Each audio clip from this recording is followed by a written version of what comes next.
పెద్దమ్మ తల్లి విగ్రహ ప్రతిష్ఠ మహోత్సవంలో పాల్గొన్న మేడ్చల్ ఎమ్మెల్యే చామకూర మల్లారెడ్డి మేడ్చల్ నియోజకవర్గంలోని ప్రతి గ్రామంలో నిర్మించిన 120 ఆలయాలకు ఆర్థిక సహాయం అందజేశానని మాజీ మంత్రి మేడ్చల్ ఎమ్మెల్యే చామకూర మల్లారెడ్డి అన్నారు.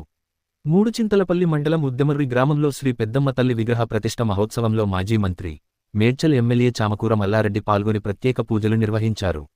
ఉద్యమర్రి గ్రామంలోని పెద్దమ్మతల్లి ఆలయంలో గూడూరు వెంకటేశ్ స్వామి దాతగా ముందుకు వచ్చి అమ్మవారి విగ్రహాన్ని అందజేశారు. అమ్మవారి దర్శనానికి విచ్చేసిన ఎమ్మెల్యే మల్లారెడ్డి ఆలయ కమిటీ సభ్యులు సన్మానించారు. అనంతరం మల్లారెడ్డి మాట్లాడుతూ తాను మంత్రిగా ఉన్నప్పుడు మేడ్చల్ నియోజకవర్గంలో తన సొంత డబ్బులతో సీసీ రోడ్లు వేయించానన్నారు. ఆయా గ్రామాల్లో నిర్మిస్తున్న ఆలయాలకు తన సొంతంగా విరాళాలు అందజేశానన్నారు. నేను చేసిన సేవ చూసు ప్రజలు మళ్లీ నన్ను గెలిపించారన్నారు.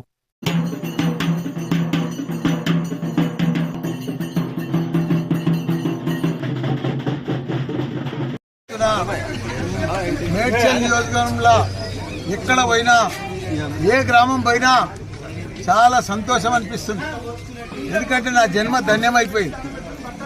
నేను మంత్రి ఉన్నప్పుడు 61 గ్రామాలలో ప్రతి గ్రామంలో కూడా మా అక్కలు చెల్లెళ్ళు ఎవ్వరికి కూడా మట్టి అంటొద్దని చెప్పి ప్రతి గ్రామంలో చిన్న చిన్న గల్లీలలో కూడా నా సొంతం డబ్బులతోటి రోడ్లు వేపించిన.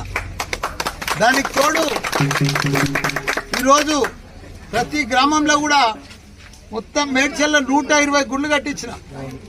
ఈరోజు ఈ పెద్దమ్మ గుడి కూడా ఉద్యమరిలా దీంట్లో కూడా నా సాయం ఉంది. 4.5 లక్షలు ఇచ్చి వాళ్ళు పెద్ద ఎత్తున 20 లక్షలతో కట్టించుకున్నారు. అందులో 4.5 లక్షలు కూడా నా సాయం ఉన్నది. అట్లా ప్రతి ఊర్లో కూడా ప్రతి గ్రామంలో కూడా మేడ్చల్ల 120 గుళ్ళు కట్టి చాలా సంతోషం అనిపించింది.